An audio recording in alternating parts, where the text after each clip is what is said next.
Hi guys, today we're going to be looking at setting smarter targets for your netball. You're going to get up, Fudge? I'm just going to sleep. Anyway, smarter targets. On the very first video I did, how to analyse your performance, which will be up here or here, I still don't know now, and I'll put it in the link in the description below. I talked a little bit about setting targets to push on with your netball. So today I wanted to talk a little bit more about smarter targets, what they stand for and how to use them for your netball. So smart targets, what they stand for. Specific, measurable, achievable, realistic, time-based, and then the last two, which vary across the board. Lots of people say lots of different things, but I'm saying enthusiastic and recorded. So that's how I do my smart targets anyway. And I'm going to talk you through it. I'm going to give you an example that runs right through at the end of this video, and hopefully help you set some smart targets for you to progress in your netball, or to use just to, you know, get better at life, I guess.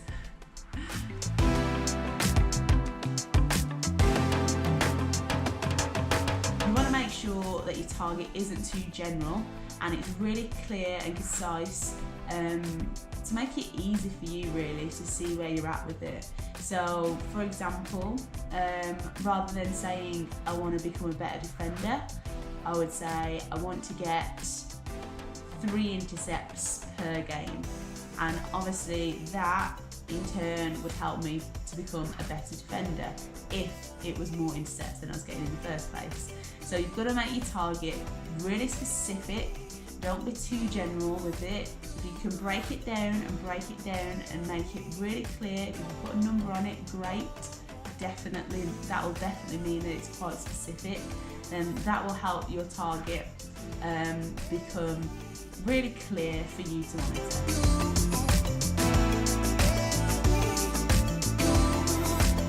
You want to make sure that there's some way that you can measure how well you're doing with your target. In my video, how to analyse your performance, which again, I'll put the link for that in the description below, I talked a little bit about how you can actually get some feedback on how you're getting on with things that you're working on in your netball, and that might come from your coach, it might come from something that you do, but take a look at that video and get some more ideas on how you can make your targets a little bit more measurable. So for example, for me with my 3 intercepts a game, I might take some stats and see how many intercepts I'm actually getting during a game. So I might get my mum, stand on the side of the netball court and just make a mark every single time I get an intercept, and then I'll know if I'm achieving that target or not, and I'll know where I'm at with it. So if you need some more ideas of how to make it measurable, check out my How to Analyse Your Performance video, and you'll get a few more ideas of how you can kind of monitor your performance from there.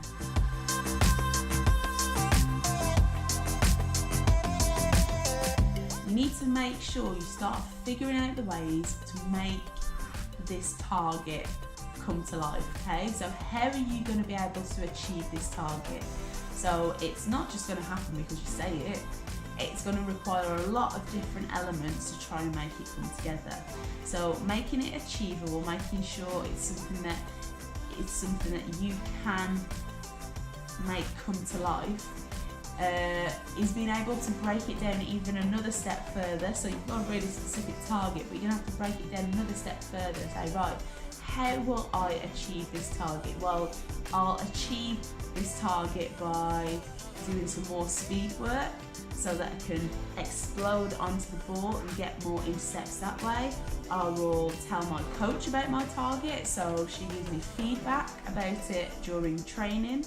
I will ask my coach for some little drills that I can do at home that will help improve my intercepting abilities. So you've got to break this target down and make sure it's something that is achievable, and you can figure out ways how to make it achievable and make it something that you can actually do. So you can't just set targets and hope they happen.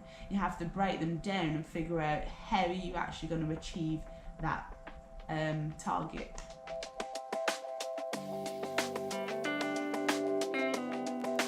So make sure your target is actually something realistic that is challenging, but you can still reach it. You can still achieve it. Okay, so it's got to be challenging, yes, but it's got to be realistic to you, your capability and your ability. So I would suggest that, again, it is very easy if you've got numbers attached to your target to do this, but I would maybe beforehand I would take stats on my intercepts. So get my mum, take some stats every time I get an intercept, mark it down on your phone or on a notepad or whatever, and then she might tell me, right, you're getting 1 intercept every game at the minute. So from that I can set myself a target, right, I'm going to try and get 3 intercepts every game. So that's only a couple more intercepts, and if I work on this, if I make sure I work on all the things that make it achievable, maybe I can get that. That's something that I can really honestly work towards. If you jump it right up to 20 intercepts a game, then it's going to be completely unrealistic because the jump is way too big. So if you set yourself a nice realistic target, it's okay if you achieve it quicker than you expected, because you can just set another target to put you up even further. But if you set yourself something massive that's completely unrealistic, it's just going to become demotivating and you're going to be put off working towards that target. So you want to make sure it's realistic to you.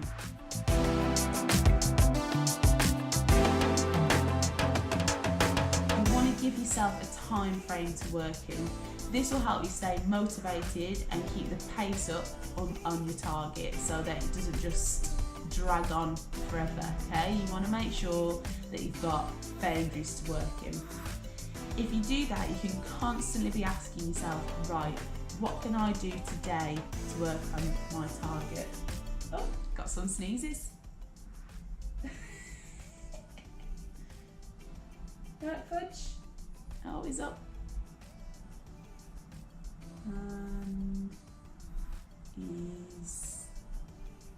There we go. Yeah, so make sure you know that, right, today I can do this on my target. This week I can do X, Y, and Z, which will help me work on the target. Every week I might do 1 speed session, I might do some little drills that my coach has told me, and I'll get some feedback from a coach on Tuesday night training every single week, and then in 4 weeks time I can expect to finish my overall target or to reach my overall target. So make sure your target's time based, and then you can constantly keep setting little mini targets to ensure that you complete your overall target. If there's no time limit on it, then it'll just drag on for ages and you'll progress at a very, very slow rate, or perhaps not at all.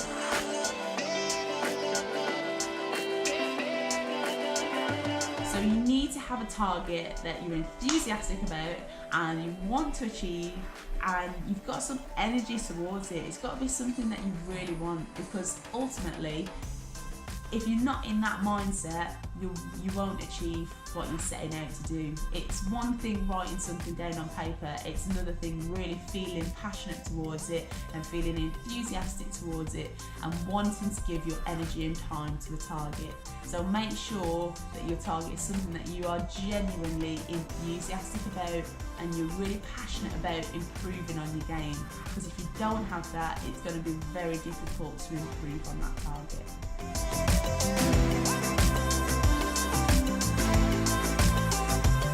And last but not least, make sure you record your targets.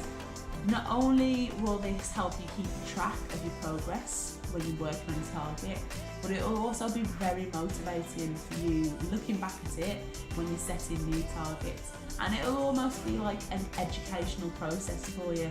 So the more you get used to setting your targets, the more you look back at them and reflect on them, then the better you will become at setting realistic, specific targets for yourself And then what you eventually will have is a list of things that you've ticked off, like I started here and now I'm here and I'm this much closer to my goal, and eventually you'll be there.